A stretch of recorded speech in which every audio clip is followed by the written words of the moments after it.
Today we talk about 5 ways to instantly make your videos more cinematic.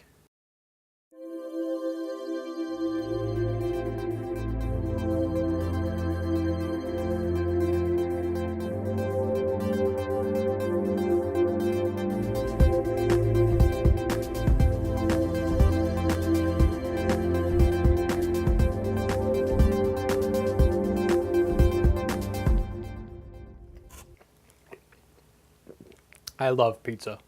It's really good. What's up, everybody? This is Ethan Hall here today with another video for you. And today, as we mentioned, we're talking about 5 different ways that you can make your videos more cinematic. Let's get right into it. The first thing on our list is lighting. Lighting is one of the most important things in film. Good lighting is one of the first things that separates an amateur videographer from a professional. Having decent lighting, making it look nice, is extremely important to making your video look more cinematic. Now, there are a ton of different points when it comes to lighting, things you can do that make this look better, different techniques. I'm not going to go into all of them here today. Maybe I'll do a full video on lighting sometime in the future, but we'll just do a brief summarization.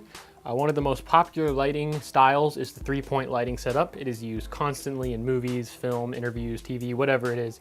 3-point lighting setup basically consists of 3 lights. You have what's called your key light, which is your main light that lights most of the actor's face.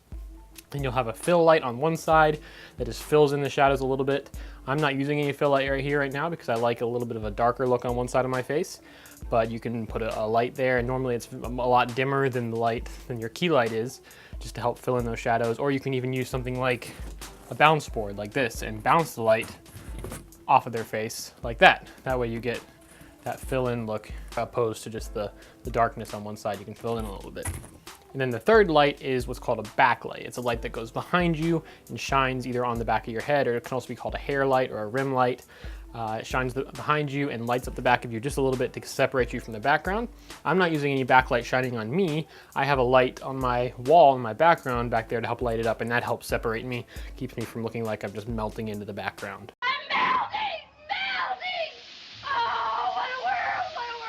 Again, there are tons and tons of different things when it comes to lighting. That's just the 3-point lighting setup, which is used constantly in film.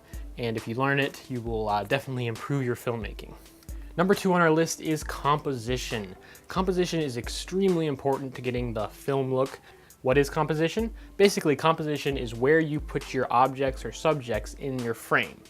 When first starting out, you can tend to just throw your camera up, stick your subject anywhere, and just start filming.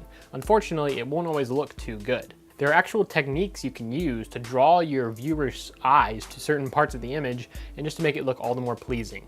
Now, again, there are tons and tons of different compositional things you can use to help you guide your image and use it so you can position your camera and your actors in different places. But by far, the most popular one is called the rule of thirds. The rule of thirds is a very simple graph that overlays on your image that you use to line your image up in different places. As you can see, you have 2 bars that go across horizontally, 2 bars that go across vertically. Basically, what these are just guides you can use to put your subject in different spots of your image. It's actually been proven that your eyes are drawn to those lines when you're looking at an image. So, if you ever notice in movies, subjects are generally on one of those lines. Their eyes will be on one of those 4 lines, like mine are right now.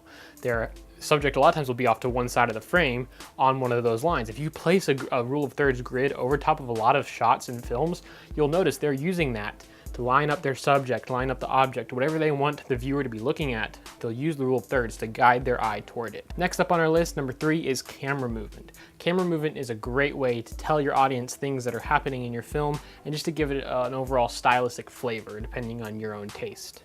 There are lots of different kinds of camera movements you can do, such as dolly ins, dolly outs, parallax, handheld, and many others. Each of these do certain things and can make the audience feel certain ways just by how the camera is moving.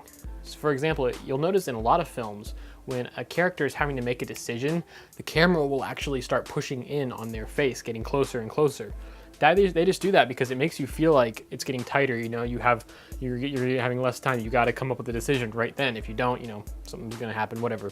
But directors and cinematographers use that all the time to make the audience feel like pressure's on, you know, you're getting closer and closer. Same thing applies to like a dolly out, where the camera's getting further and further away from your subject, makes them feel, you know, it makes it feel empty and open around them, like they're lonely, whatever. You know, you can use it for all kinds of different scenarios. Handheld is often used in fight scenes when something is off balance. There's lots of, you know, shaking because, you know, that's what the character's feeling right then. It can be used in tense situations when something bad is about to happen. You know, they'll suddenly make the camera go handheld just because it gives that feeling of intensity. Now, another part of camera movement is knowing when not to move the camera. When you're first starting out, again, it's really tempting just to take the camera and just hold it and just walk around and film a bunch of stuff with it like that, because that's the easiest thing to do. But knowing when to just stick the camera on a tripod, let it sit there and do its thing, can really improve your filmmaking. Just because you can hold the camera doesn't always mean you should. Again, knowing when not to move the camera can be just as important as knowing when to move the camera. Number 4 on our list is costume design. Costume design is a huge part of making your films look cinematic, but is really often overlooked. Basically, your costume design is just what it sounds like, designing the costume your character is going to wear. And that doesn't always mean, you know, designing some Superman outfit or something like that. It's just picking the clothes they're going to wear for the shot, for the scene. Now, obviously, making sure the costume fits the part the character is playing is the #1 priority when coming up with costumes for your characters, but it goes further than that. Having a costume that fits in with the overall color scheme of your film can make it look much more cinematic. You can go to a website such as Adobe Color, and that will show you which colors look nice together. Then give your actor a costume that has a color that looks nice with the location or other objects in your scene. For example, I'm filming out in this field of wheat, and the wheat has a very orangish look to it. Well, if I look on this Adobe color wheel and we look at colors that look nice together, we see that colors that go really well with orange is the color teal. Well, I could just stick my actor out there in whatever they're wearing, and sure, it looks nice, but if I give them something teal to wear in that shot, suddenly it just looks really cinematic, and all we've done is added the color that looks nice with orange, which is teal. Using colors in your costume design and everything else in your film can really go a long way to making your films look more cinematic. Number 5 on our list is sound design. It will make your film 10 times more cinematic. It'll enrich the viewer's experience. It really is true that audio is half of your film. I remember the first time I went to a movie theater and I was absolutely blown away by the audio because I never heard it that big and that loud in the film. And I was just like, wow, this is crazy. And it drew me into the film more than I'd ever been drawn into a film before, just because the audio was so there, and it was just amazing, and I thought it was crazy. It brought the movie to life for me in a whole new way. All right, we're gonna give you one bonus tip here. This tip is a pretty simple thing, but if you don't understand how to use it, you're never gonna be able to make your films more cinematic. That is just to make sure you know your camera settings. Mastering your camera settings is the first step to making your films look more cinematic. If you don't know anything about aperture, ISO, your exposure settings, zooming in, whatever it is, you're going to have to know these things before you can make your films more cinematic. Mastering your exposure settings is a huge part of it. All right, guys, if you enjoyed this video, be sure to give it a like and subscribe if you want to see more videos like it in the future. Be sure to leave a comment down below. Tell me what you think. Tell me what some of your biggest tips are for making your films more cinematic. And until then, we'll see you next time.